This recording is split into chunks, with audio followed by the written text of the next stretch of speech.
Are you someone reaching out to people? Do you have services or products that are waiting to find the right client? You have come to the right place. Off the Cuff is dedicated to helping you make those important connections that allow energy to flow and empower both you and your company, as well as those seeking your quality services and products.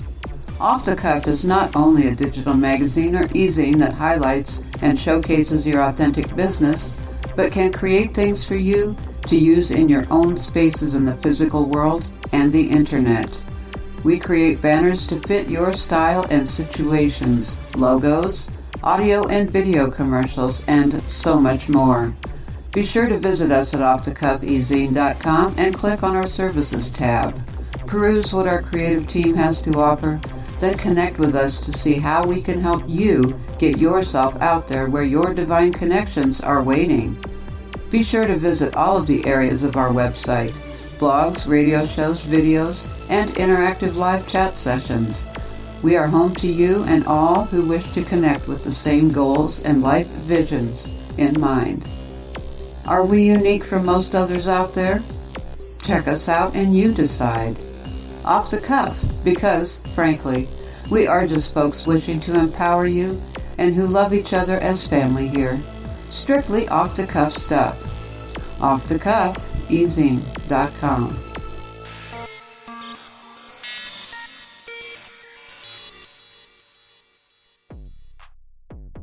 Hello and welcome. You are listening to OTCR, the radio station that shines and shares its light with you.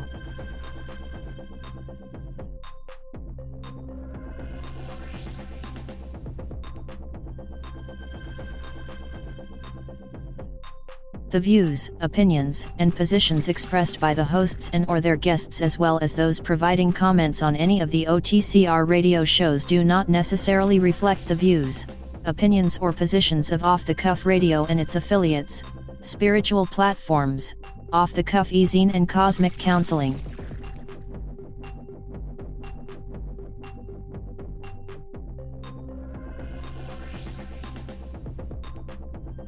Thank you for listening to OTCR.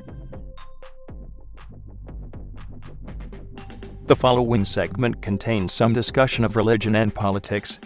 This is a candid discussion between Jeff White, Internal Monarch, and Linda Irwin. This segment represents their views and experiences. We hope that you can gain some understanding from their perspectives as we drop in on their conversation that is focused on why they do what they do as far as what they share.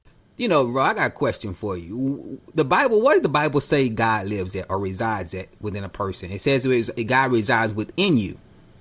So why do people go to church and raise their hands up in the air as they're talking to God? Like, I don't understand that, bro. Like, you know, basically what I was trying to point out to him is that everything in the reality is trying to make you externalize everything. It's trying to make you reach outwards, because when you reach outwards, you're giving away power. You see what I'm saying? You're giving away power. But if the Bible, I mean, I'm coming, like I said, I'm speaking from the Bible because that's where my foundation lies.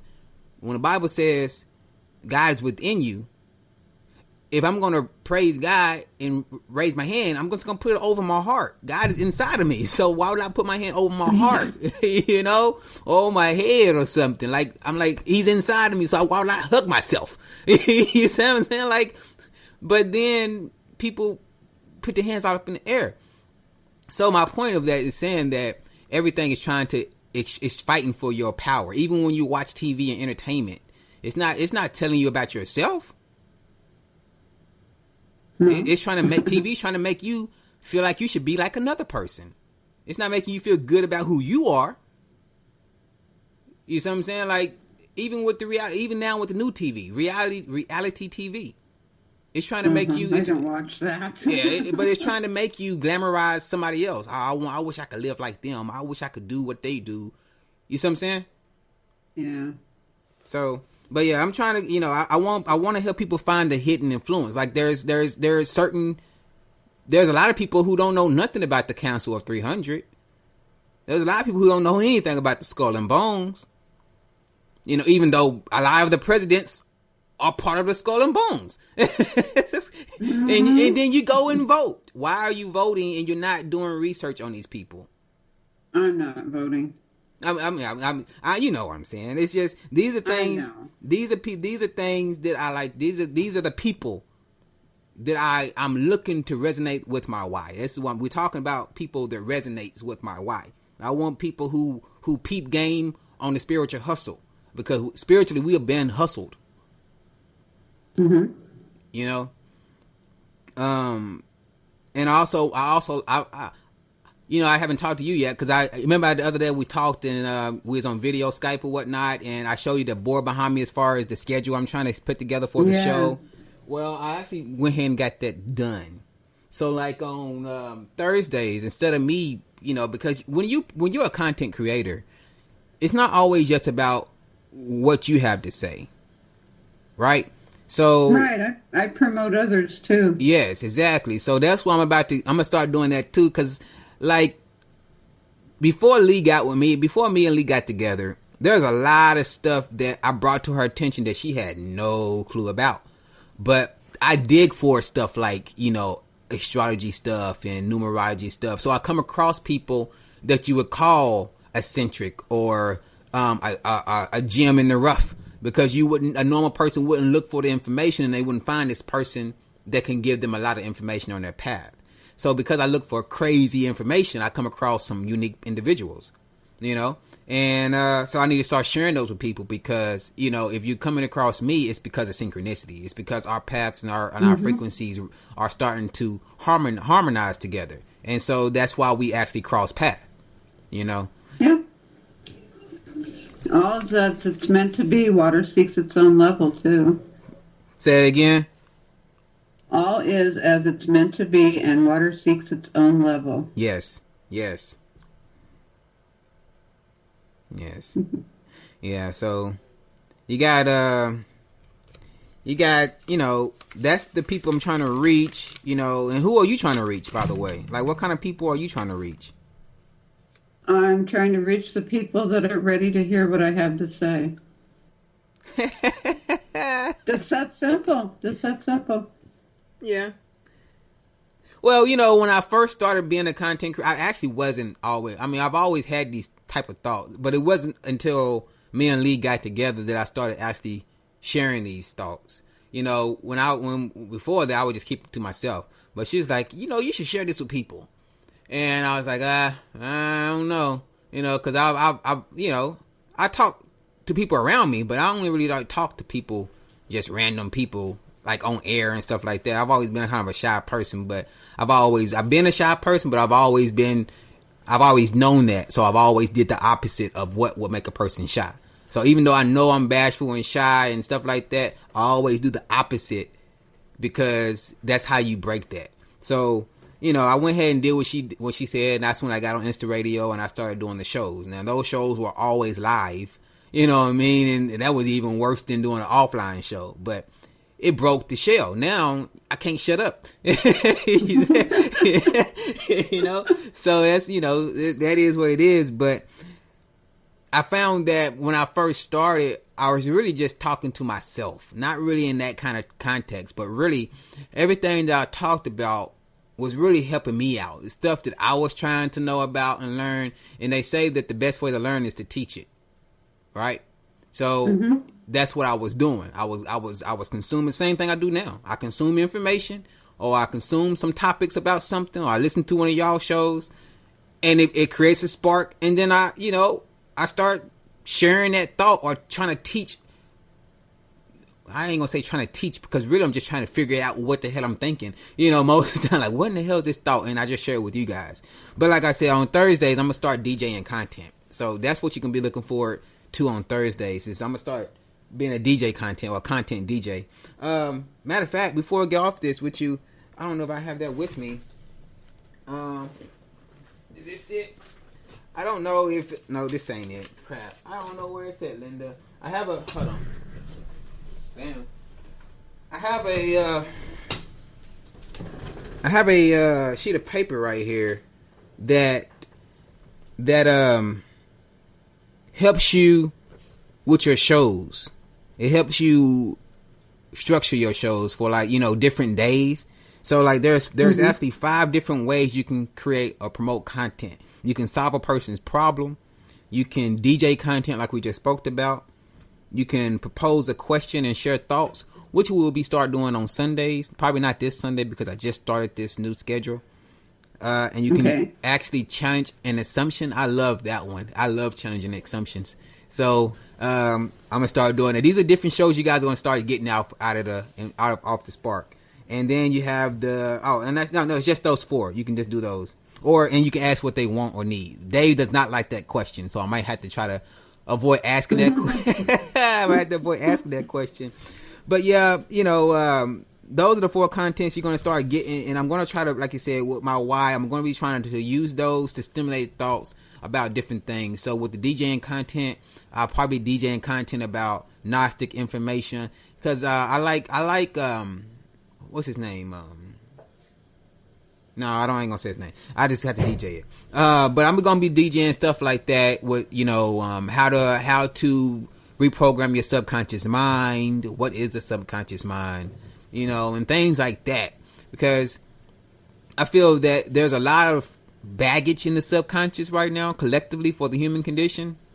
And we all need to really sit back and look into what's going on subliminally in our environment, because we are being attacked all the time. Like, my contractor doesn't understand. I be trying to tell him all the time, like, dude, when you see commercials and you listen to stuff, they make it entertaining for your consciousness, but really they only marketing to your subconscious.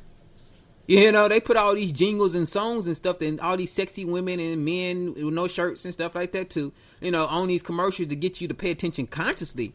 But if you knew how marketers really marketed to you, you'd be very, very cautious about watching stuff. Well, I'm immune to it. It doesn't work on me. You're immune to. I say you're immune to most of it, but you can't really catch all the subliminal messages. I reject them all. I only go for things that I personally want. I ignore the rest. So, like, what I'm saying about you can't reject them all is like when you're driving. I know you say you are blessed to be able to work from home, so your commute is on 4 wheels on the chair. But when you do happen to leave and go out in the community and stuff, I know you're seeing the trees and you're seeing the main roads and the cars, but your subconscious mind is still picking up all the stuff that you're not consciously picking up. So how do you filter that kind of stuff out? Well, if they're trying to sell me something or get me to go somewhere or do something, I just look at it and go, no thanks. Seriously, that's what I do. Okay. Well, I also want to talk about, well, not right now, but I also want to talk about the different dependencies. You have dependent, independent, codependent, and interdependent, right? Mm-hmm. Yeah. So, like, that's another thing that I want to bring to people's attention, because the reality loves for people to be dependent on it. Like, the government loves for us to be dependent on it, but it, while it's trying to entrap you in being dependent on the system, it's at the same time it's promoting for you to be independent. But there's not too much mention of being interdependent or codependent. There's not too much of that in the reality.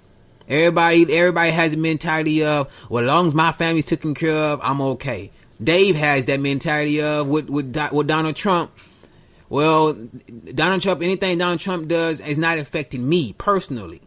That's not a really good mentality to have, because although it's not affecting you personally, at the end of the day, if they got tired of picking on that one person and they had to turn their eye and look at you, who are you going to look for help? You might say, well, still it's affecting people, and people are part of us. Yes. Yeah. I agree with you. That's why I'm saying, like, we have to change our perception of what other people mean to us. Other than I think we actually need to broaden our sense of what family really is. What does family really mean? Like, if we had to look at a chart, and the chart, and you was looking at the chart, a human being was looking at the chart, and the chart had 5 things on it. It had a pig, it had a gorilla, it had a fish, it had a horse, and then it had a human being on it. If you had to look at that chart and they say which of these 5 mammals or animals, because not all of them were mammals, but which of these 5 animals is family to you, you're gonna pick the human. Of course. You see what I'm saying? So we know that humans are family, but we don't treat them like family. Well, that's just like Kevin Bacon's 6 degrees of separation. You are connected to every other person on this world by 6 degrees. I don't think I ever heard that before. Okay, it's like I know somebody, and that somebody knows somebody else, and that somebody knows somebody else, and it goes 6 times, and it reaches out to everyone in the world. Yeah, and I heard it that way, like you know somebody who knows somebody who knows somebody. Yeah, I've heard it that way. I never heard the first way you explained it before, though. Oh, that's what it's called. Okay. Well, that's what I'm trying to do. Like I said, that's why I said the other day, I have to niche it down, but really my niche is the human conditioning, and trying to get it out of the controlled opposition. Like I was talking to my big bro, and he was pointing out some stuff, and I had to tell him, I'm like, what is let me ask you this question. Where are your ancestors? How are you connected to your ancestors? Well, me personally, it's simply who gave me birth and who gave them birth and so forth. So is it safe to say that your ancestors lived through your blood? Yeah. Okay. Well, the reason I'm asking that question is because a lot of people in the world, in today's time right now, because of the control opposition, or the hidden hand, as it's called it, is making people divide through race. Right? But if you actually looked at yourself through blood, there wouldn't really be that many different races, because the planet has been intermingled with so much that really the only really quote unquote pure bloodlines are the ones that are keeping the wealth to themselves, like the Rothschilds and the Rockefellers and the Markovinias, or whatever you call them people. Yes, but they all originated from the same place we did. Yeah, no, but what I'm saying is they keep their bloodline as pure as possible by only mating with certain other people, compared to the masses of people who their bloodlines has dwindled down, so to speak. You know what I mean? So because of interracial relationships and just different cultures blending together and stuff like that. But the main families who've been the 13 family, the 13 main families, put it like that, their family been around for a long time. You know what I mean? And they always had a strict thing. That's like with the Princess Diana type thing. You know what I mean? The queens and stuff like that. They always had a very strict rule when it comes to who can become a part of the family. So they're purebred mutts, in other words. You can say it like that in one word or another, but I'm just my point. My point is their bloodline is not as watered down as most people. So when a white person who wants to say I'm an Aryan, or or KK, I think the KKK are Aryans. I don't know. I don't know all these different things because I don't really bother with that kind of stuff. I'm kind of past that stuff, so I don't really pay no attention. It's not in my, like Dave would say, it's not affecting me in my immediate environment, right? Yeah. So I don't really give it too much attention, but I definitely know it's alive and thriving. So but my point is, if a all white person who claimed only white looked at their bloodline and they was not from the 13 families, they're gonna find they're gonna have Asian in their blood, they're gonna have white in their blood, they're gonna have black in their blood, they're gonna have all this type of stuff in their bloodline if they haven't really had a pure family bloodline. So when people try to only stand up for quote unquote what their outward appearance look like, so if you're a white person, you're only for your own people. If you're a black person, you're only for your own people.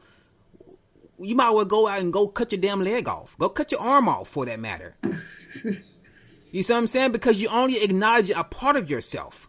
Why not acknowledge all of yourself? If you can acknowledge all of yourself, then you can also you can see, you can give this person pity, or you can give this person forgiveness. Why? Because this person is also in your blood.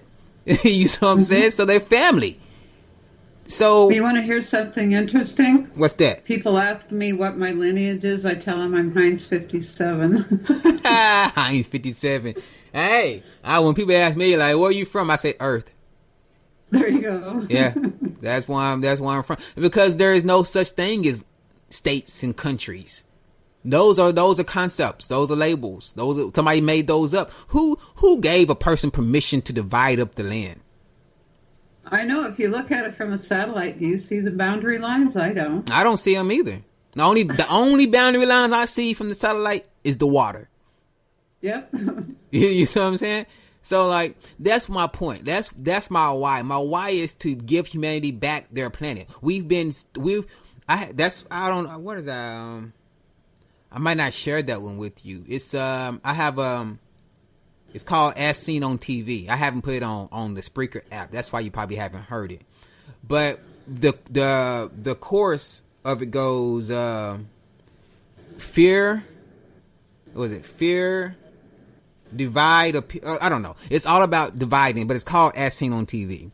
But I have a few voices. I have a few verses in there where I'm talking about, how the love for trees have been, the love for paper has been outdated or uprooted. I can't really think of the words right now because I'm trying to do it off the top of my head, and it's kind of an older song. But I'll make sure I upload it for you because I know it's on my SoundCloud account and not on my account. I need to put that on there. I want to redo it. That's why I haven't really put it on my SoundCloud. But basically what I'm saying is, as seen on TV, a lot of people don't believe anything until they see it on TV. Yeah. That's the time you shouldn't believe it. Yeah, I mean, you would think that, but you got to also look at the education, how education is working. Like, people go to school, they get out of school. Now, if you don't go to college, what do? You go straight into the workforce, right? So, I mean, hopefully you going into the workforce, or you're going to be homeless, or maybe you're going to the workforce. Even if you're doing your own creative, like playing music or you're an artist, you're still going into the workforce because you're making money. So after you get out of school, high school, or even college, you either go to college and continue your learning, or you go to work. Now, for the people who go to work, I would say about 80%, even though I'm pretty sure it's higher than that. I'm just trying to be generous here. I would say about 80% of people stop learning on their own. They start, everything they learn from after school is learned from TV and what they hear. Mm-hmm. And I know that's a high number, but there's a lot of people who vote. I put it like that. There's a lot of people who vote. So if there's that many people who vote and they don't know anything about their candidate, where are they getting this information from? The television. Yeah. So or else it's family or people that they know are kind of pushing them in that direction. Everybody says they don't really have the time to look for information. Like it's like people think they running out of time. That's all we got is time. You ain't got nothing but time. You know what I mean? Like you think you got a car, you don't got that. You ain't got no car. It ain't yours. You might lease it. You might say, well, I paid for it. It's mine. No, it's not. When you die, what does it go to? You don't even really have control over that. Something else in one of Dave's shows when he was talking about Trump, and he was talking about, I believe the media was painting these different lights. I put in the comments, I don't get from what the media says. I got it from what I heard him say with my own ears while he was campaigning. Oh, yeah. I got it right from the source. Get it right from the source. Exactly. You just gotta, I don't know. Like I said, I don't try not to, like I said, I try not to talk about politics anymore because I don't vote. So because I don't vote, I ain't gonna talk about it. I'm not gonna sit here and play that game no more. I would love to vote. I really would, because I love to be a part of change. But I don't want to be a part of change that's gonna hurt humanity. Every time we vote, we hurt humanity. Mm-hmm. Every time. Unless we vote for Zartran or AI Mike. Hey, now that's what I'm talking. I'll vote for Zartran. I ain't gonna vote for AI Mike. I'm just gonna tell you flat out. Forget AI Mike. AI Mike is an AI. I ain't voting for him.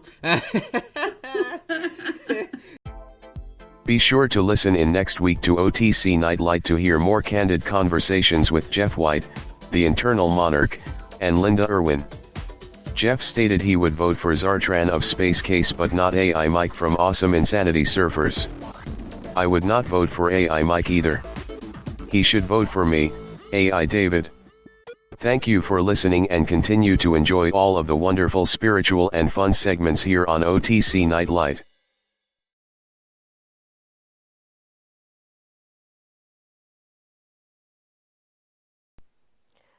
Hello, this is Truth with Ruth for the OTCR show, and I'm really excited about being able to provide you something that I hope is of interest to you.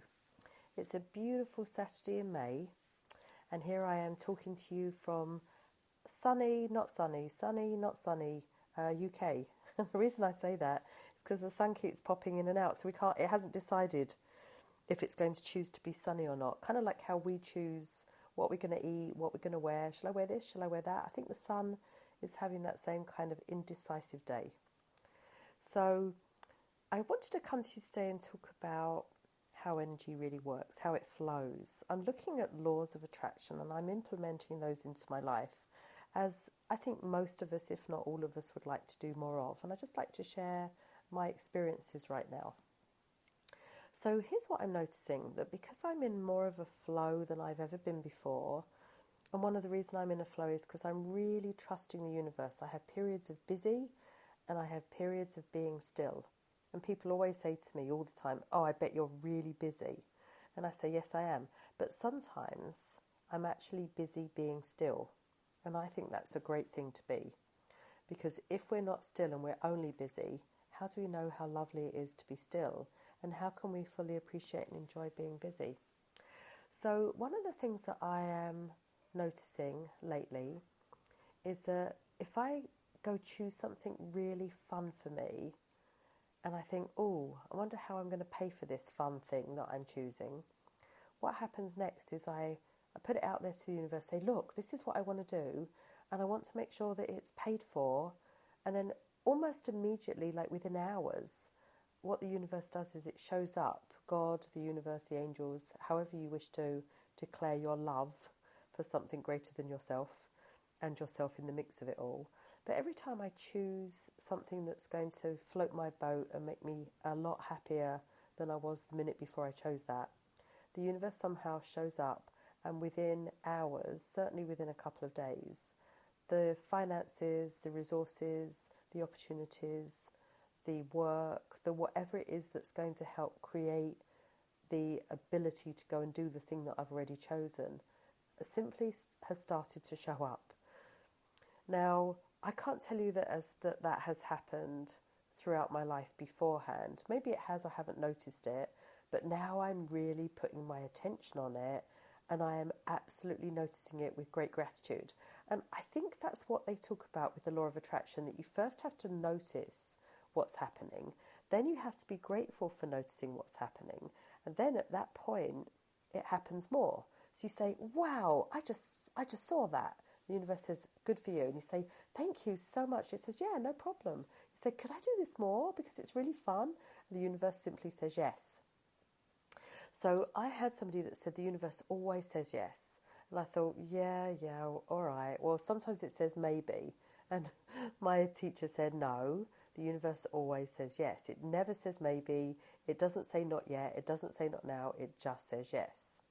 So I thought, well, if the universe does always say yes, let's put this to the test by me making sure that I'm in a flow of what I want, so that the universe can simply say yes to that flow. So I choose what I want, the universe says yes, and I say, I'd love to have the money to do this thing that I've just created, and the universe says yes. So I'm noticing that providing I'm in a flow of what I want, and what I want is incredibly reasonable and doesn't go against the universal flow, which why would it? Because I'm not doing anybody harm. I'm choosing me and what I really want with all my heart first. Then everything else comes back to support that. So I really wanted to share that with you because it's more fun. I could share with you principles of healing, principles of energy, chakra setting, turning our dials on our chakras, on our energy centers, on our body the right way, balancing movement with eating habits, balancing naughty eating habits with very good eating. I could describe all of those things to you, but I think it's more fun to start to share the experiences that are positively affecting my life and invite you to go play. Go play in the energy of attracting the universe to just say yes. It's such a wonderful thing to do. So that was the first principle I wanted to share with you. Here's how it worked for me. So I'm in Europe right now. I'm in England, and I've lived in America for almost 30 years. There's been lots of things I've wanted to do in Europe, and I haven't been able to really do them, or haven't chosen to do them, I should say, because I didn't have a lot of time here. So when I came here on vacation, because I was living in America, my time was spent with visiting family, going to do normal things, not go too far from where my mum is and my brothers, and spending time around them. Not particularly taking big treks out of England. In fact, not even taking big treks out of my hometown where all my family are, because I'd only have a couple of weeks, maybe 3 weeks.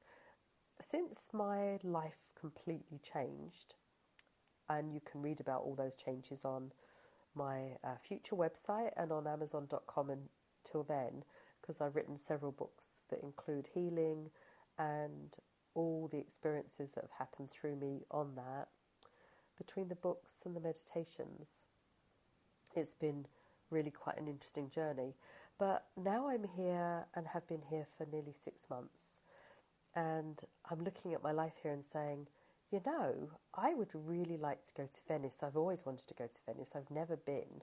I'd really like to do that. And here I have the opportunity to do that, which is, fabulous. And then I say, I would really like to go to Ireland because I've never been to Ireland and I'd really like to do that.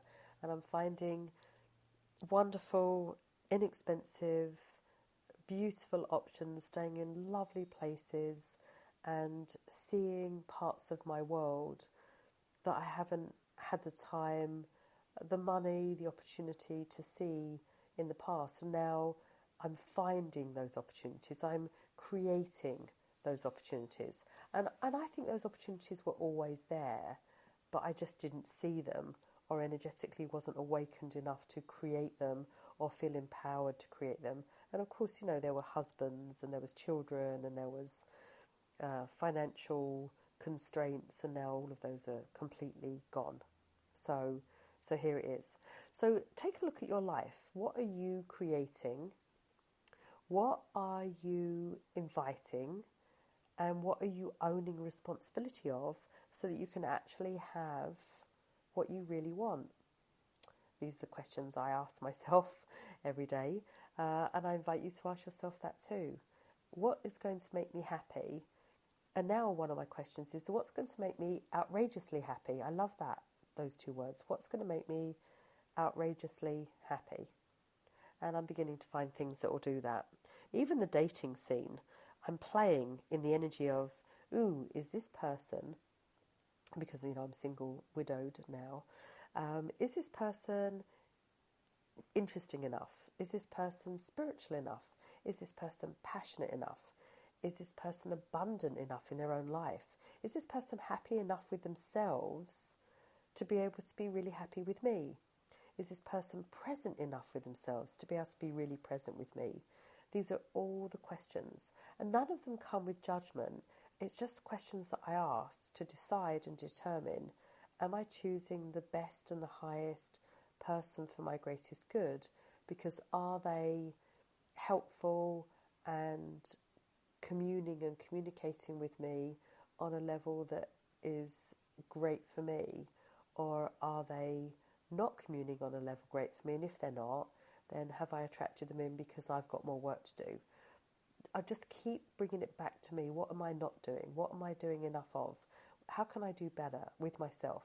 How can I choose me more? Because I feel now, with the understanding and the learning that I'm gaining every day, that the more I choose me, the more I can choose you. And the better I choose the best parts of me, the better I can choose the best parts of everything that I experience in life. So there is this sort of feeling that energetically, once you get it, that the world actually does revolve around you. But not in a narcissistic me, and I don't care about you way, but in a me, and therefore I can care about you kind of way. Because I care about me, I can care about you. Because I love me, I can love you. Because I know me, I can learn to know you. Because I'm shining my light brightly, I can shine it out on you as well, and I can notice your light and how beautiful it is. So I do feel that all of that understanding is an extraordinary gift that we give ourselves. And I'm just sharing with you what I'm working on, where I'm playing. So my goal is anytime I get a wisdom in this genre of giving you a little segment of life, a little truth with Ruth, it's my intention to take you with me on this journey of my learning, my growing, my understanding, and if it can help you, that would be fantastic, because I'm going there and learning there and growing there anyway. So I wish you all tremendously well and happy. In fact, I wish you outrageous happiness and exploration, adventure, and journeys into the known and the unknown.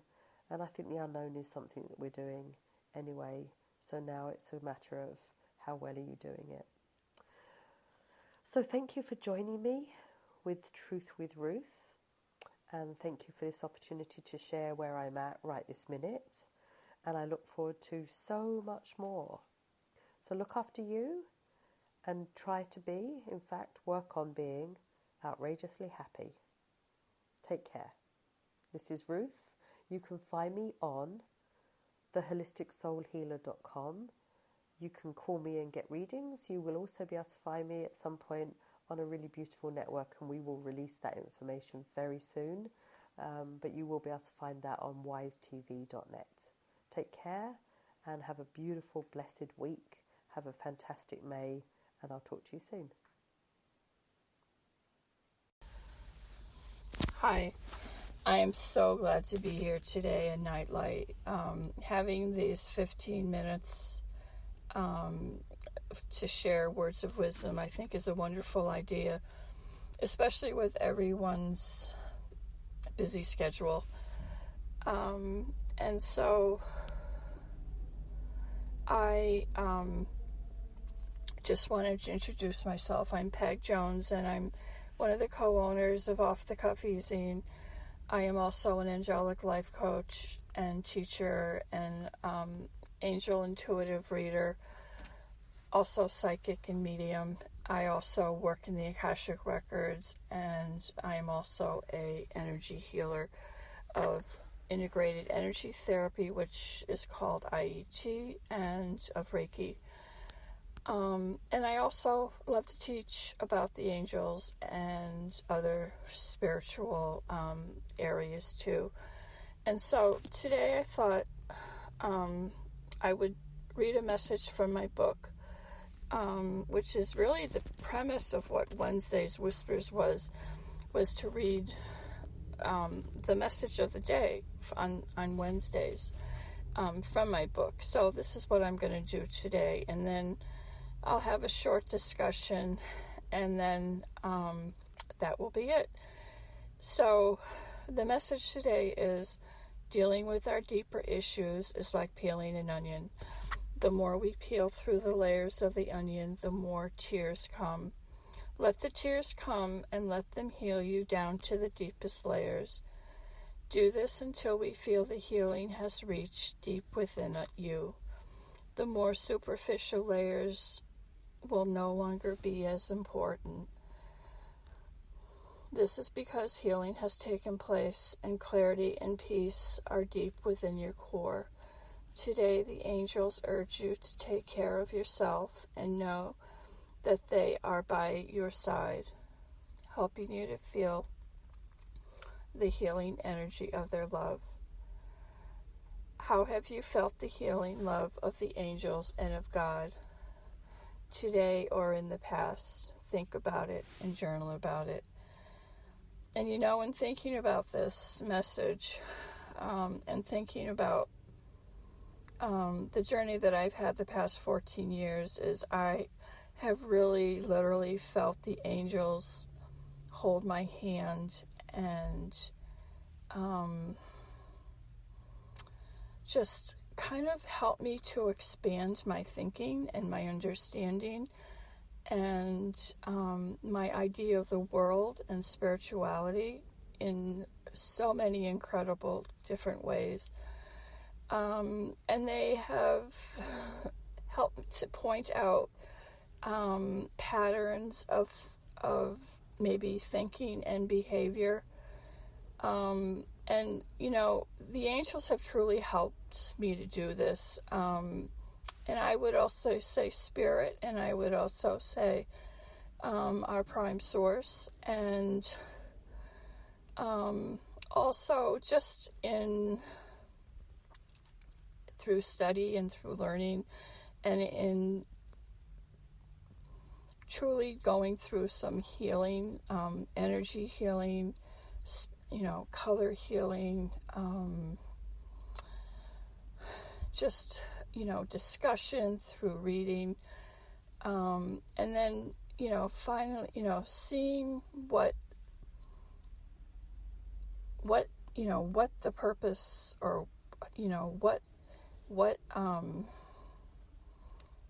what this life on earth is all about, in every different possible way you can think about.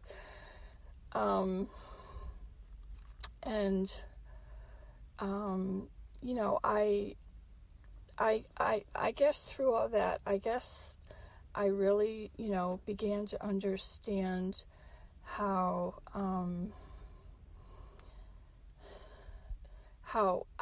our patterns, and our development when we were child, our beliefs, our understandings, the expectations others had, but also, how we personally went through it, how we thought about it. I mean, all aspects, the spiritual connection, the human connection, and understanding energy healing and the effectivity and, positive thinking. It has truly been an incredible journey. And I think, in doing all that in the many different ways, I really feel that, this onion called Peg, I feel that the layers are, they are definitely peeling. They are, they've gotten to my heart. The crazy thinking, that can go on in our daily minds, it's important, but what is truly important is, what's in our heart or what we want to be in our heart, that's there. It's, the love, the joy, the peace, our higher self, our soul. Sometimes we don't even realize that we have that because we're too busy doing this, doing that, thinking this, thinking that. And once we get there, understand that, then I really feel like the healing truly begins, And the quote that I hear so often is, it's not what appearances can be deceiving, it could be with a situation, it could be with people. Everyone has their own experience. Everyone has their story, their history. And the only person that we can really work on is ourselves, and one of the books that really made me aware of that was the Four Agreements, and what the Four Agreements are, and some of them are, don't take things personally, be impeccable in your word. Just those are two of them. I can't remember the other two at this point. But that really helped me to think too, and it really helped me to see how my thinking, had to do with my upbringing, the expectations that others had, that I had, like thinking I had to be a teacher. And I love teaching, but I also knew there was something more, and understanding that, and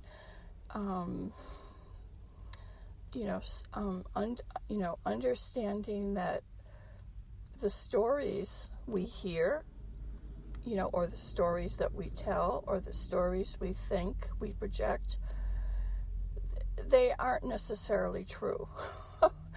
And that is part of, the healing process, the layers, going deep into the layers and understanding that, learning how to be our own person, and through healing and forgiveness, and really, going within, praying, meditation, understanding that we can really do anything that we want to do, and to know that we're not alone. We may have husband, wife, children. We have that. Family expectations. But ultimately, it's us to decide what we want for ourselves. So many times we're busy taking care of, what needs to be taken care of in our daily life, with our family, with our job. And we don't really have time to think what we really want, especially if we got married, really early, or, we just, we went to school because that's what our parents told us to do, and that's what we decided we were going to do, and not really, it's not taking the time, it's doing what we thought we had to do. So, I feel like that's what healing can do, and there's Reiki that can help you with that. There is integrated energy therapy that helps you with clearing blocks, and from a cellular level, and so that we can go on, so that we can move on, so that we can put what no longer serves us behind us. And over the years, the angels have truly showed me this, and for so many years, I know as a very young child, I was not, I guess I was into the angels then, because I did hear stories from my parents about the angels, but I lost that, by the time I was 8, I was busy living my life, going to school, getting married, teaching, working, and the angels were really never spoken about. And but once I got to know the angels again and understood how they worked, but also how our guides work, and how the source, and then also what's in a nature, the language of nature, and that is a whole nother show, so I'm not even going to begin that. But it's, our ultimate reason for being here is love. Love of self, love of others. We help ourselves so we can help others, paying it forward. Acts of kindness, And I think one of the biggest things the angels have helped me to learn is basically going within, not total reaction. Though I'm sure there are some that are like, oh, really? But, it's a work in progress. And I really thank the angels for that. I thank our source for that. I thank my guides for that. And it's been a very, very interesting process. Next week, I hope to speak about the chakras, the energy centers, the 7 main energy centers, and how they are connected with the angels too. And I will try to do some meditation with that also. So you may get in touch with me at peg_jones@hotmail.com. You can contact me through my phone, 978-854-3577, or you can go to my blog at, I think it's Angelical Whispers /WordPress, or the other way around. I'm not sure exactly. But I wish you a great week, and I will speak with you next week. Have a great day.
Hello out there, and welcome my little chickadees and my little chickadoos.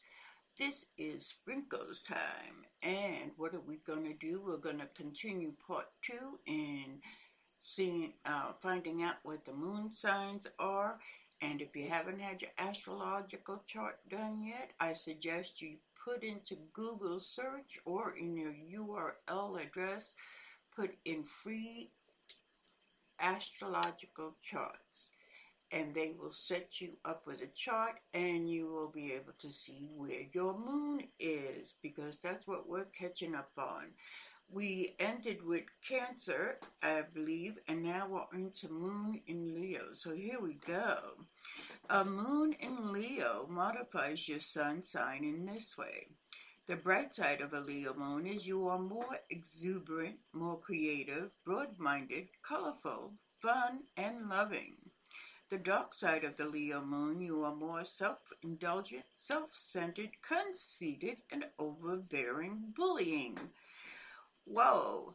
All right, Leo. That's the good and the bad. So let's see what else we have here for you. In the magnetic flamboyant sign of Leo, the moon's power is positive and robust, and even its dark side is less dark than in other signs. Leo is a wonderful placement for the moon because it gives great warmth and stability to the moon's influence. It also imparts an idealistic quality. If you have the moon in Leo, you have strong emotions and can be reached through your heart rather than your head. You are a quick and accurate learner when your feelings are involved, but if a subject does not arouse your affections, you have no interest in exploring it further. The sensory impressions you receive from the world around you come come on an emotional level. In order to make you change your mind, someone first has to change how you feel. One of your most striking characteristics is a refusal to be hampered by other people's rules. You tend to be extremely intelligent and are hospitable to new ideas, but you have little sympathy for petty or narrow thinking. You like to be the center of attention, enjoy taking on public roles, and are especially drawn to the world of theater, music, painting, and the arts. In a way, it might be said that you, like all lunar Leos, have a showbiz personality. You possess a wonderful sense of humor and great personal charm, which makes you fun to be with. There is a sense of excitement about you, and if nothing is happening, then it that is interesting or amusing, you'll try to create it. Sincere, open, very sociable, you have a way of lifting the spirits of people around you. Moon and Leo people work very well in a group enterprise because they have a talent of inspiring people to do their best. Your immediate reactions to a problem is to confront it rather than sit around moping about it. A natural leader, you often feel you have a mission in life.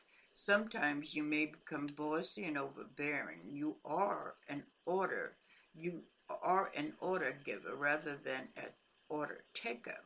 But at heart, you are so cheerful and enthusiastic that people find it easy to forgive you. You have a fond optimism and energy that others draw upon. Vanity is a chief weakness. You are a sucker for anyone who can deliver an artful compliment. You always need an audience and are inordinately fond of attention. It must also be said that you will probably get more than your share of attention because the moon in Leo imparts a lovable quality to your personality. You are drawn to the luxuries of life, good food, fine wine, striking clothes. You are excellent host or hostess who delights in giving glittering parties. Unless Taurus or Capricorn is prominent in your horoscope, a moon Leo will always pick up the check. Fortunately, you usually are able to pay for your extravagant taste. In love, you are romantic. Your tendency is to put the object of your affections on a pedestal to credit a lover and superlative virtues that may have no basis in reality. When a lover does not live up to your expectations, you are disappointed, not only because you take love seriously, but because it is a very wounding to your pride and ego. Though you are jealous and possessive toward your loved ones, you are also flirtatious simply because you need everyone to admire you.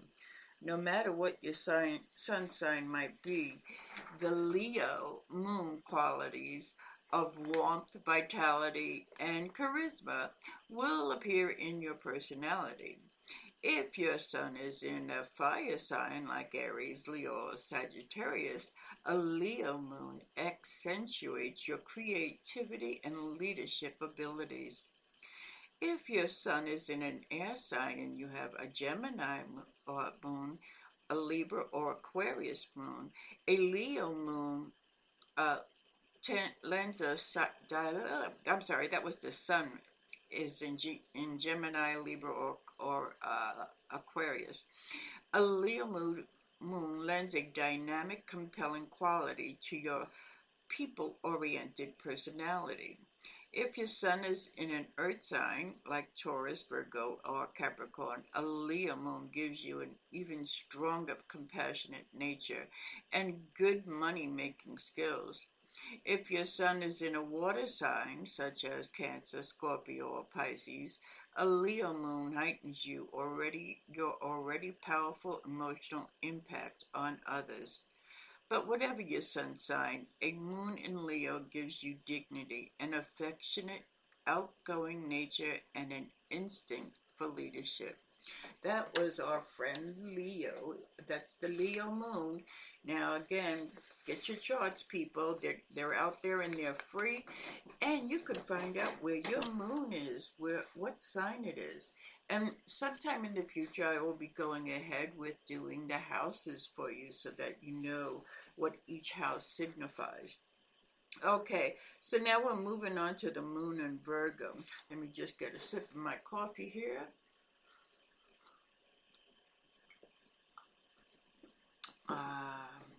Awesome. Okay, so we have moon in Virgo.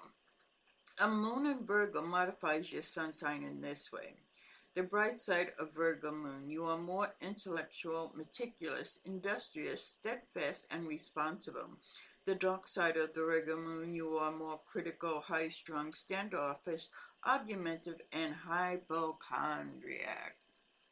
Okay, so those are the good sides and the bad sides. Now, we're going to get a little deeper into the sign, the moon in Virgo, and what it means. The sign of Virgo stabilizes the shifting effect of the moon. Virgo is the sign of intelligence and practicality, which gives a sharp analytical bent to the moon's influence. If you have the moon in Virgo, you have a fine discriminating mind. You do not pursue knowledge merely for the sake of learning. You figure out how to use what you learn. Your immediate reaction to the sense impressions you receive from the world, from around the world, is to analyze what you have seen and heard. You are meticulous in sifting through information, and you tend to question whatever is told to you. Moon Virgos are sometimes so skeptical they don't even believe in what they see with their own eyes. You love to discuss ideas and probe into opinions held by others, though you yourself hold fast to preconceived notions. You are not so stubborn, though, that you will hold onto a theory once the facts prove you wrong. You are a seeker of truth, and you believe truth is what is left after lies have been exposed. No one would call you Pollyanna or the kind who looks at the world through rose-colored glasses. It's not that you are dour or pessimistic. It's just that you deal with life as it is. This practical realism, which makes you good at business and at handling money. Your eye is on the long-term profit rather than immediate gain, and you are concerned with security and providing for your old age. As a moon in Virgo person, you bring an extra touch of perfectionism and professionalism to everything you do. Methodical in your approach to problems, you figure out exactly what needs to be done and then tackle the issue at a step at a time. But you have a tendency to worry, to fret over the things that might go wrong and try to cover contingencies. You think that too much good work is ruined by the lack of just a little bit more effort, so you don't spare yourself and are often fussy and critical with others. Logic is the discipline you live by, and you find it frustrating to deal with minds that are illogical or scatterbrained. You think such people belong in Disneyland, not in the real world. Discriminating is the people you choose for friends. You are also selective about the cultural activities you take part in. There is a certain judgmental quality that you bring to almost any situation. No experience washes over you aimlessly. You always learn a lesson from it.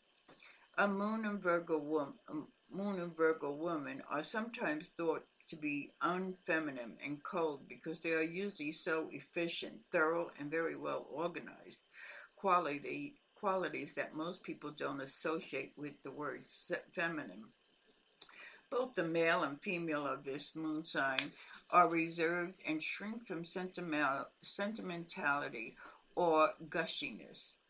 In matters of love, Virgo moon people don't have a lot of self-confidence. One might think that the ideal mate for you would be someone intelligent, logical, nice-looking, and neat. But how many can marry a clone? Actually, you are attracted to people who are more emotional and effusive, and less calculating and more readily available to express their feelings. No matter what your sun sign may be in, the Virgo moon qualities of caution and seriousness show up in your personality. In your sun sign, if your sun sign, is an earth sign, Taurus, Virgo, Capricorn, practicality and industriousness are often more pronounced, and you are also very money conscious.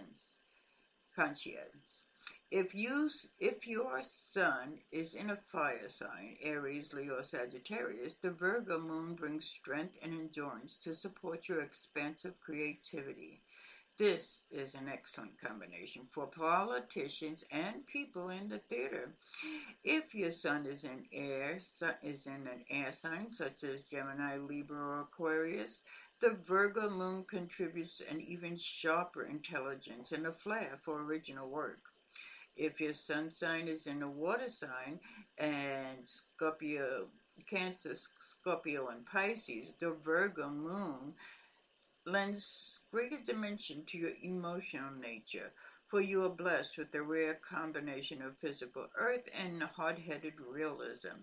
Whatever your sun sign, a moon in Virgo gives you keen mental powers, a strong vein of common sense, and an intelligent, thoughtful approach to life. And there we have it. We have the moon in Virgo, and we are going to be moving on to a moon in Libra. So get ready, Libras. Moon Libras, because we're coming at you. Okay, we got a moon in Libra modifies your sun sign in this way.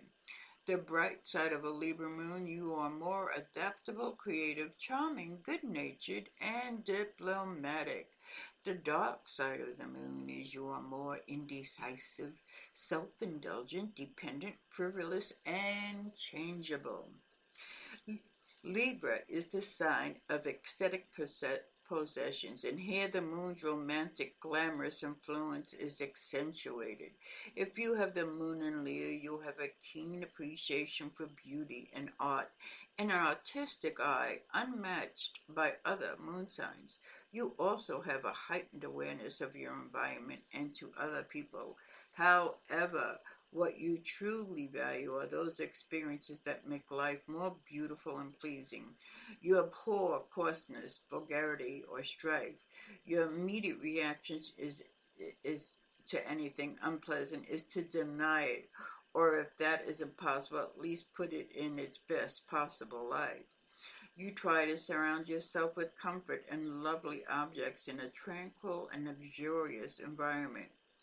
If it was possible, you would live forever in a flower-filled room with soft music playing in the background. Because you enjoy beautiful things, you are happy to spend your and sometimes other people's money on possessions that catch your fancy. You are the kind who will walk into a shop and instantly spot the perfect thing to go with what you have in the closet at home. The presentation and ritual surrounding a thing is as important to you as the thing itself. A meal served on fine china and crystal with embroidered linen, flowers, candles on the table is as important as the taste of food itself. The moon in the balance sign of Libra endows you with an open, independent mind that tries to evaluate the world dispassionately and rationally. A moon in Libra also confers great personality, charm, and enhances the ability to get along with people. You are marvelous at understanding the other person's point of view, though you never lose sight of your own self-interest. For the most part, you are pleasing and easy to live with and have a great genial disposition. Libra is the astrological sign of partnership, and as a moon native, you function well in that relationship. Very often, your destiny is tied up with a strong and influential person with whom you have a connection early in life. To a large extent, what you accomplish depends on other people. Essentially, you love with your head rather than your heart. There is something a bit calculated about your carefully balanced emotional nature.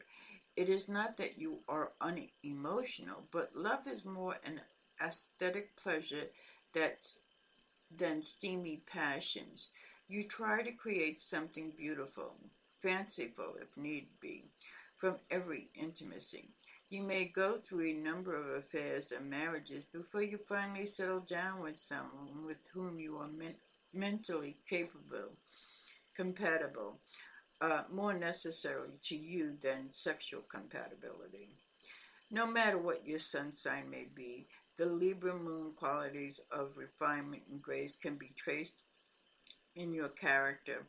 If your sun is in an air sign, Gemini, Libra, Aquarius, Libra accentuates your keen mentality and gives you an unsurpassed ability to win favor with other people. If your sun is in an earth sign, such as Taurus, Virgo, Capricorn, the Libra moon endows your strength of purpose and creative bent. There is a winning combination for entrepreneurs and those dealing with the public. If your sun is in a water sign such as Cancer, Scorpio, or Pisces, the Libra moon underlines the intuitive, imaginative side of your personality and gives a balanced intellectual approach. If your sun sign is in a fire sign such as Aries, Leo, or Sagittarius, the Libra moon heightens your magnetism and flair and aids your ability to put original ideas into successful action. Whatever your sun sign, a moon in Libra gives you a polished, charming manner with people and an instinct for fairness and artistic vision. Okay, before I go on to Scorpio, I'm going to do a little break here and we will have this going again. So hold on here. Here we go.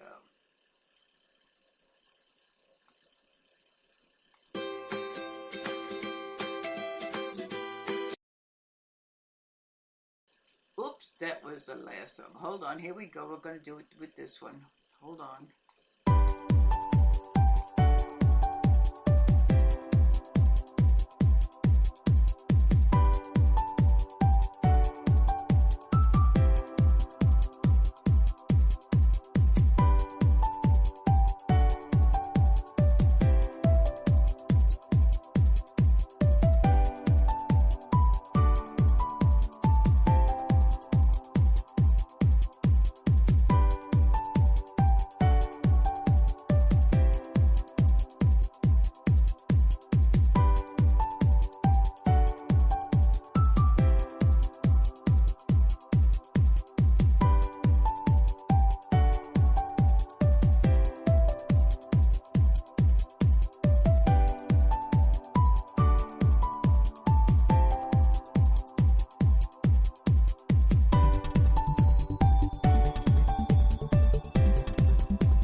Okay, we are back, and we were left off at going into the Scorpio moon. Okay, folks, so here we go. Fasten your seatbelts. We're going on with the moon in Scorpio. Again, get your charts. Put in an address of an astrological chart, and there's plenty of them out there where you can get your own free. Okay, so, and just fill in the information, and if you know the correct time, that would be of better help to you. Okay, so we got the moon in Scorpio here, and we're going to tell you the bright side and the dark side of it. A moon in Scorpio modifies your sun sign in this way. The bright side of the Scorpio moon is you are more imaginative, determined, ambitious, emotional, and idealistic. The dark side of the Scorpio moon is you are more obstinate, secretive, jealous, resentful, and domineering. Okay, don't worry about it. We all have our light and our dark sides. So, Scorpio is the astrological sign of death and regeneration, also of extremes of emotion.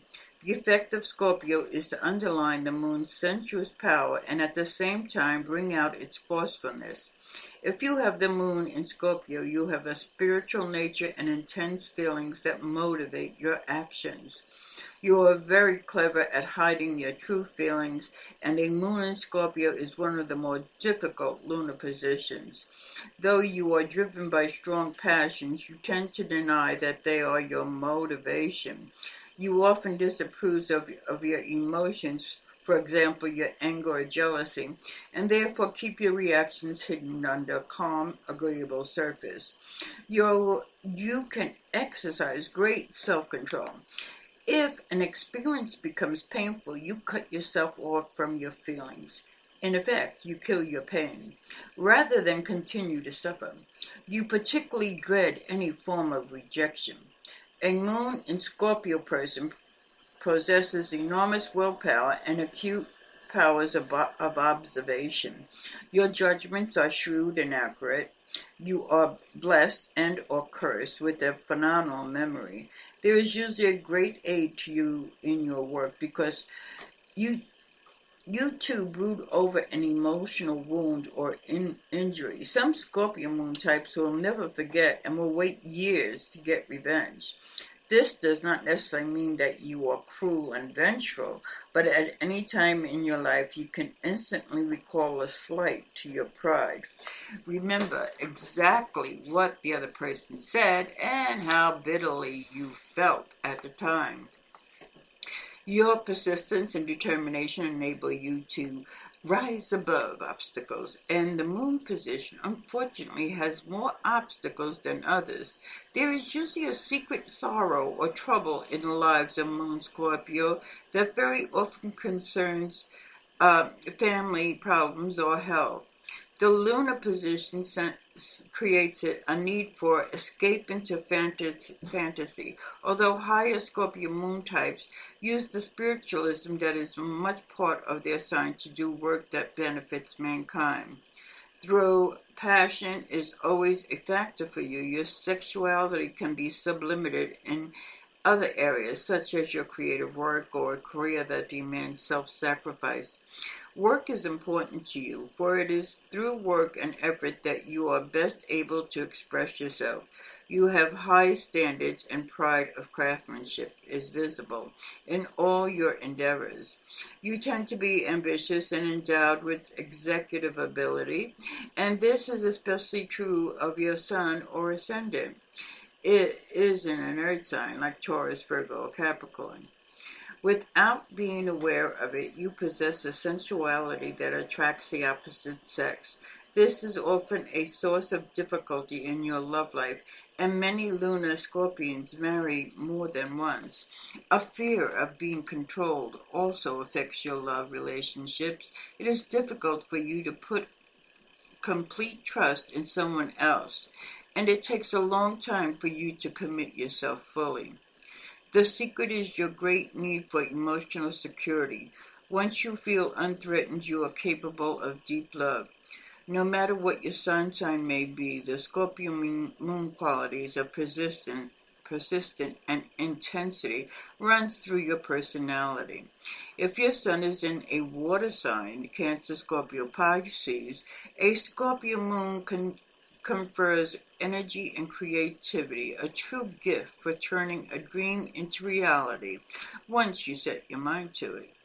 If your sun is in the earth sign, either Taurus, Virgo, or Capricorn, that Scorpio moon accentuates your manageable talents and capacity for authority and leadership. If your sun is in an air sign such as Gemini, Libra, or Aquarius, a Scorpio moon bestows deep mental powers and an ability to captivate the public. If your sun is in a fire sign, Aries, Leo, Sagittarius, a Scorpio moon emphasizes your compelling personality, your vitality, and your drive for success. But whatever your sun sign it is, a moon in Scorpio gives you a strong inner core of self-reliance and arresting sensuality, and a magnetic flair for influencing others. Okay, we're moving on to the moon in Sagittarius, and then after that we have, let's see,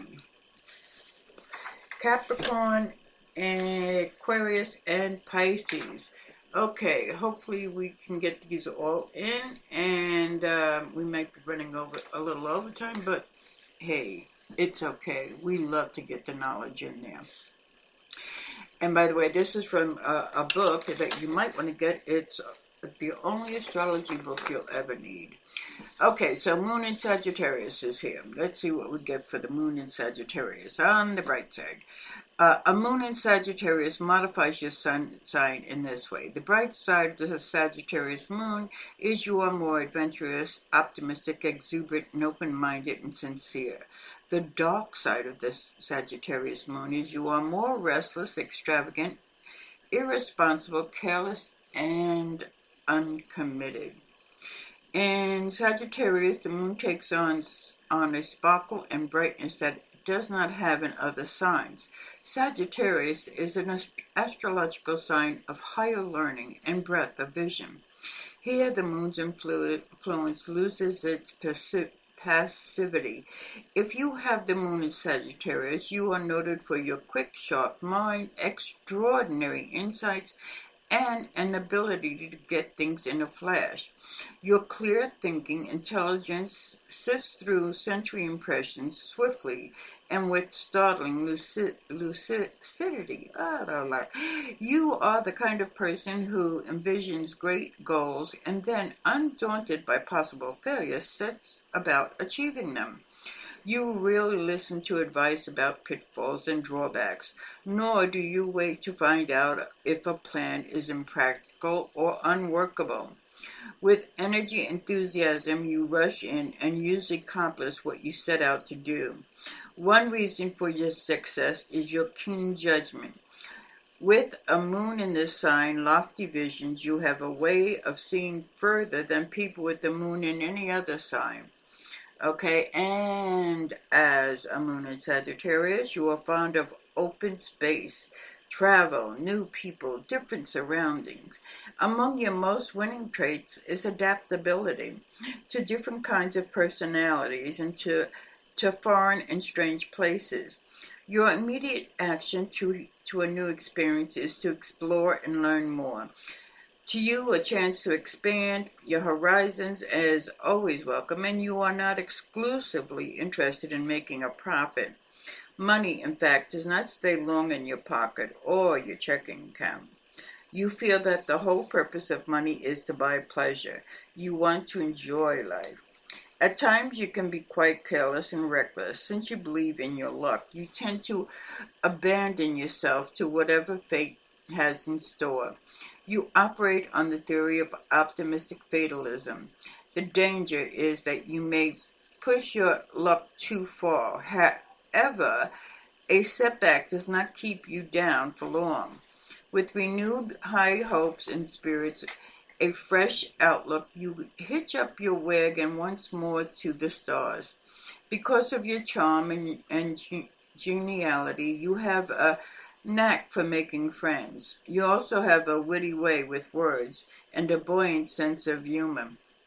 Your social gaiety sweeps others along on a tidal wave of goodwill. One of your most endearing qualities is your ability to perceive the best in people. And when you criticize, you do so with such an openness and candor that it is comparatively easy to take. Unlike other fire moons, moon in Aries and moon in Leo, a moon in Sagittarius are not highly sexed and passionate. You look on love more as an adventure. You enjoy the thrill of the discovery, the emotional high of being in love. But in time, your love affairs become more like friendships. You are also noted for a roving eye and a refusal to be tied down to one person or one place. This does not necessarily make you a bad marriage partner. You are a marvelous companion, and it is just as you do have a certain lightheartedness about love and fidelity. No matter what your sun sign may be, the Sagittarius moon qualities of optimism and expansion express themselves in your personality. If your sun is in a fire sign, Aries, Leo, or Sagittarius, a Sagittarius moon accentuates your self-confidence, your adventurous nature, and your appetite for experience. If your sun is in an air sign, Gemini, Libra, Aquarius, a Sagittarius moon lends vitality, enthusiasm, and a keen intellect, and a talent for salesmanship. If your sun is in the earth sign, say Taurus, Virgo, or Capricorn, you combine common sense and practicality with a lofty, creative outlook. This is an excellent position for people in politics and law. If your sun sign is in a water sign, such as Cancer, Scorpio, or Pisces, your emotional, imaginative personality is galvanized by the energy and philosophical vision of a Sagittarius moon. This is a successful combination for writers and artists. Whatever your sun signs, a Sagittarius moon gives you a love for learning, humanitarian instincts, and a gift for being an independent thinker. Way to go, Sagittarius. Moon in Sagittarius. Anyway. Okay, taking a little sip here because we're going into Capricorn moon. Hold on, folks. Stay with me. Okay. Coffee does wonders. Moon in Capricorn. That's where we're at right now. And we're running through this with our heads up high and our feet on the mark. A moon in Capricorn modifies your sun sign in this way. The bright side of a Capricorn moon, you are more determined, responsible, disciplined, patient, and committed. The dark side of the Capricorn moon is you are more rigid, pessimistic, opinionated, materialistic, and over-exacting. Capricorn has both a stabilizing and restrictive effect of the shifting influence of the moon. The moon represents the emotional, sympathetic side of a personality, whereas Capricorn is an unemotional and undemonstrative sign. People with the moon in this position have to overcome obstacles and complexities within their own natures to find the happiness that they constantly seek. If you have the moon in Capricorn, you have an alert mind and are very eager to learn. However, you are not interested in vague theory. You want to put your knowledge to use. An example of this is the talent for a practical application is Thomas Edison, a moon in Capricorn whose sun was in Aquarius. In Edison, we see the inventive, far-reaching vision of the Aquarian truth seeker, but the focus of his work was to make his experiments useful, to put them into everyday utilization. His inventions of the telegraph, the phonograph, the electric light, and the moving picture changed the way we live. Another example of a Capricorn moon is Gene Kelly, whose sun sign is on the Leo-Virgo cusp. In his life, we see the creativity and exuberance of Leo, the hard work ethic of Virgo. His Capricorn moon is evident in how he took his knowledge of dancing and applied it in a practical way to film choreography. In the process, he introduced an entirely new genre of musical comedy and changed the very way such movies were filmed. If you have a moon in Capricorn, you are organized, ambitious, and usually a prodigious worker. Self-sufficient and a bit solitary, you are haunted by a feeling of responsibility, of a task you must fulfill. You are a determined person, but your single-mindedness can sometimes turn into an obsession. You pin your hopes on one idea, turn all your energy in one direction, and if you fail, you may suffer serious depression. Of course, because of their unshakable commitment, most lunar Capricorns succeed and often make an imprint on the world. Napoleon Bonaparte, George Washington, and the Abraham Lincoln all had their moon in Capricorn. The lunar Capricorns who have their sun and ascendant in one of the cardinal signs, such as Aries, Cancer, or Libra, or Capricorn, have a particularly auspicious augurs for leadership. Money is important to you, but not so much for what it can buy for the status it bestows in the world of business and politics and finance and high society, where you wish to shine. You have charming social manners and an instinct for getting to know the right people. Unknown to all but the closest intimates, you suffer from feelings of loneliness. Often you consider this with a very dry sense of humor. Your secret terror is of being abandoned or having someone you love cease to love you. Sometimes you find it hard to reveal your deepest feelings and therefore may be perceived as being cold or calculating. For many lunar Capricorns, authority and powers are compensation for the difficulties they encounter in emotional areas. Lunar Capricorns tend not to find true love in youth. Cautious and reserved, you take your time before finally committing yourself.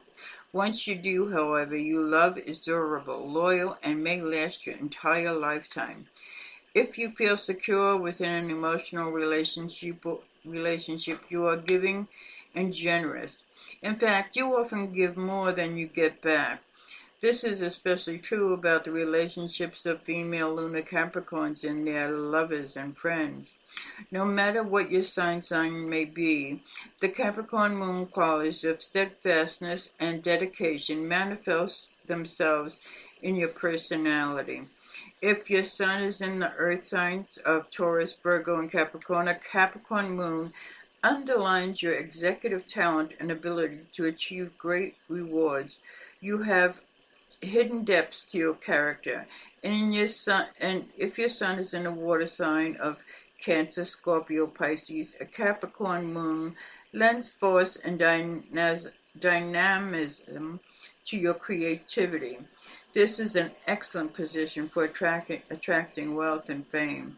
If your sun is in an air sign, Gemini, Libra, or Aquarius, a Capricorn moon brings strength and intensity to your resourcefulness and encourages far-ranging interests. This is a good combination for people in communications, televisions, and publishing. If your sun is in a fire sign, Aries, Leo, or Sagittarius, a Capricorn moon confers a special gift for authority and self-reliance. You have a memorizing personality.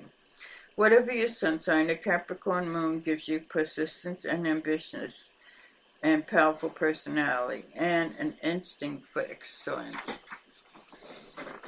Okay, we are going to move on to Aquarius and Pisces, and I do apologize for running kind of late here, but hey, we can't leave out Aquarius and Pisces now, can we? Okay, so on to Aquarius, Moon in Aquarius. A moon in Aquarius modifies your sun sign in this way.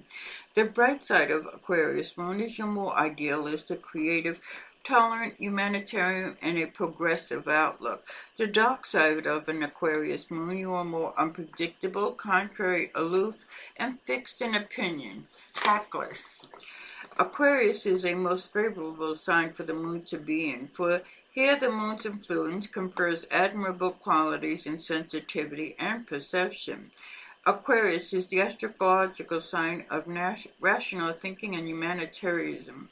In this sign, the moon effect is to bestow clear logic and altruistic concerns. If you have the moon in Aquarius, you are rational, intuitive, and imaginative. Your senses are well balanced and accurate. Your immediate reaction to impressions you receive from the outside world is to deal with them in a scientific, open-minded way, and at the same time try to understand them from the human point of view. There are no extremes of temperament in this lunar position. You are neither too emotional or too cerebral. You are visionary but not eccentric. A moon Aquarian has the wonderful gift of expression. You are a witty conversationalist and make a delightful companion. You are people-oriented, sociable, and outgoing. Interested in other people's problems, however, unlike moon water signs, moon Cancer, moon Scorpio, moon Pisces, you have never become so emotionally involved that it changes your own life. There's a balance that runs through your relationship. The passions of an Aquarius moon are passions of the mind. You are interested in ideas, philosophy, and higher learning. You enjoy science and mathematics as well as art, music, and literature. Again, I repeat, you are not a person of extremes. You are well-rounded intellectually, for you have a wide range of interest in many different fields and associate with a large number of varied people. Aquarius is a sign of future knowledge, and as a moon native, you are interested in the unknown and what lies ahead. Many lunar Aquarians seem to be clairvoyants to see things before they happen. On the other hand, you are not especially practical or down to earth. It can be said that you have a wide outlook, but short sight. You tend to see things in terms of large concepts, but when it comes to the hard work and sweaty toil of turning a concept into a reality, you are likely to drift off in search of a new idea. Moon Aquarians are often known as giants in promise and pygmies in performance. The unusual in people, in places, and projects is what interests you the most. In love, a lunar Aquarians have a butterfly quality, alighting for a while to sample and experience, flitting off to find something new. You are inclined to be somewhat ambivalent about love affairs.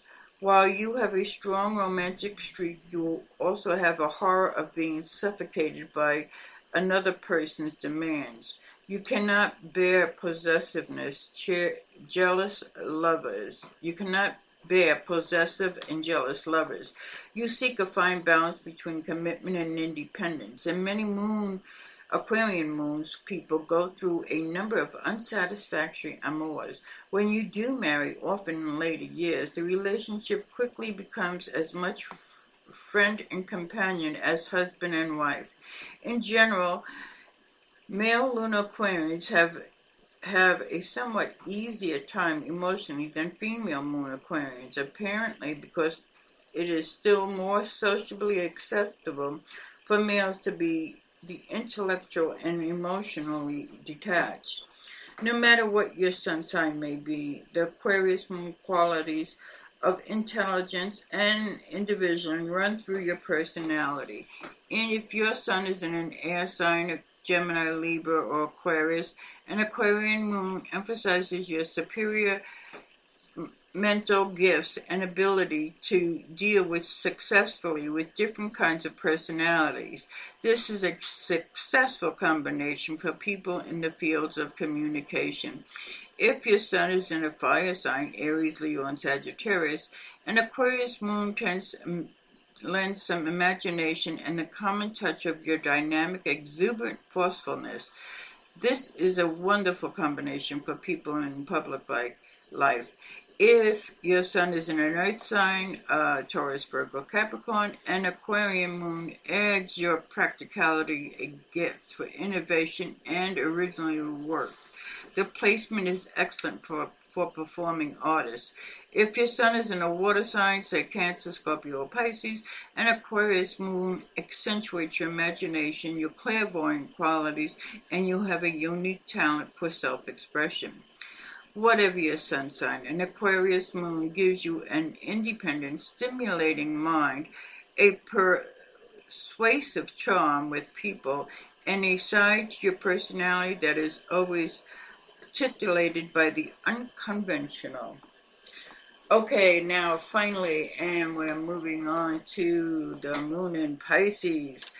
Okay, here we go. A moon in Pisces modifies your sun sign in this way. The bright side of the Pisces moon, you are more compassionate, sensitive, loving, and creative, loyal. The dark side of the moon is you are more indecisive, discontented, vague, secretive, and easily confused. Pisces and the moon have a natural affinity. Pisces is the sign of depths of emotions, and the moon represents your instinctive emotional reactions and sometimes your hidden dreams. Pisces is also an astrological sign of sorrow and self-undoing. If you have the moon in Pisces, you have deep feelings and an innate understanding of the human condition. A peculiar danger for anyone with the moon positions is that the impressions received from the outside world will not accurately reflect the world as it is.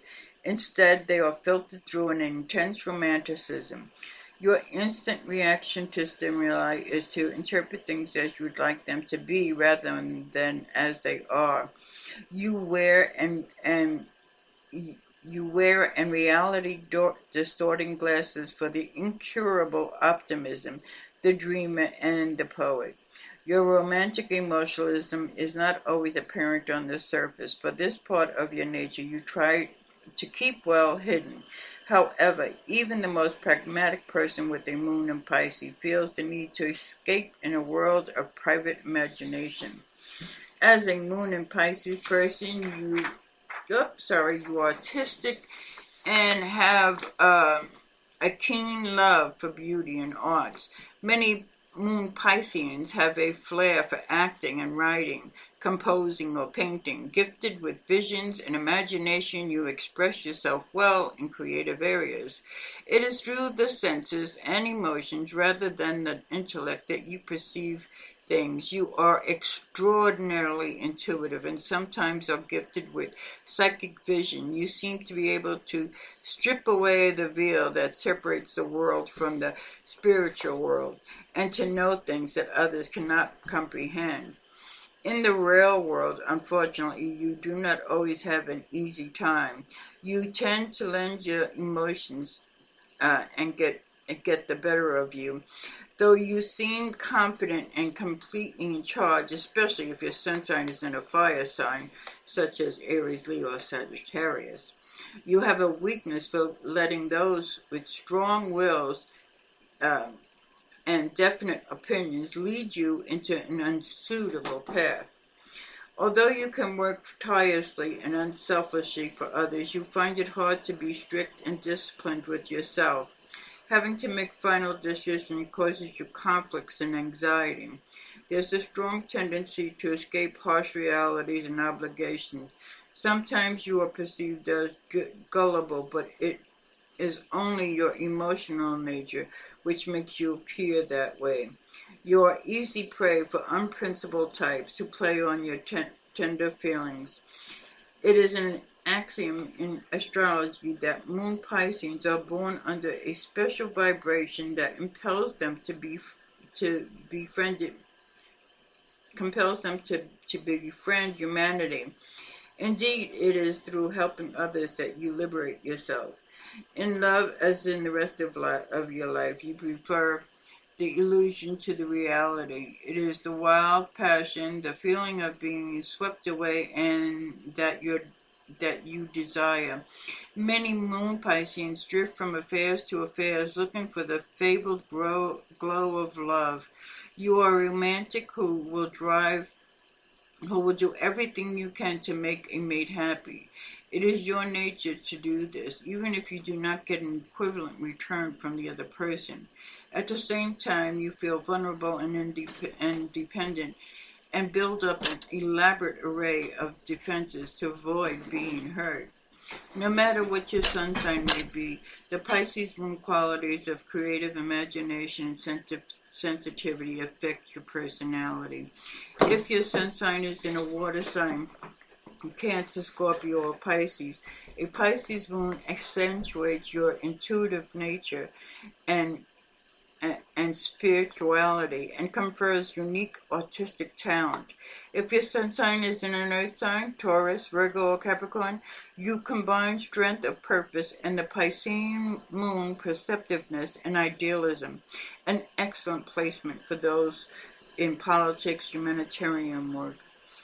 If your sun sign is in an air sign, Gemini, Libra, or Aquarius, a Pisces moon combines with your keen powers of communication to endow you with a clairvoyant ability and a gift for touching the emotions of others. If your sun is in a fire sign, Aries, Leo, or Sagittarius, a Pisces moon gives you dynamic energy, more depth, and profundity. People with this placement have a hypnotic effect on the public. With your sun sign, a Pisces moon gives you a sympathetic heart, artistic temperament, and is a great capacity for doing work that will make a lasting impression. So there you go, guys. Running late here, sorry to overdo, but that was the moon through the signs, and this was part 2. So if you missed it, not to worry, we have this on demand, and you can go over it again. Okay, so that's it. Love and light, everybody. Until next time, ta-ta.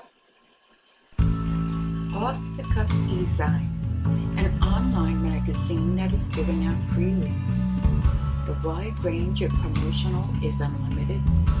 We take pride in bringing it all together for you. And we recognize that it is hard to reach a lot of people by just having a website, or even those writers that do not have the means to advertise or have a website. This website will provide its free services of advertising and giving others a platform to share their experiences, skills, and ability. For we believe that it is through others we learn not only of others but of ourselves as well. So, if you need a chat room to hold sessions, we can provide that with audio and video for classes, workshops, or just single sessions. Contact us to see what we can provide with our special features and promotional experience. And it is all free. Yes, free. Join us and meet other like-minded people, because that is what makes OTC the place to be. OffTheCuffDesign.com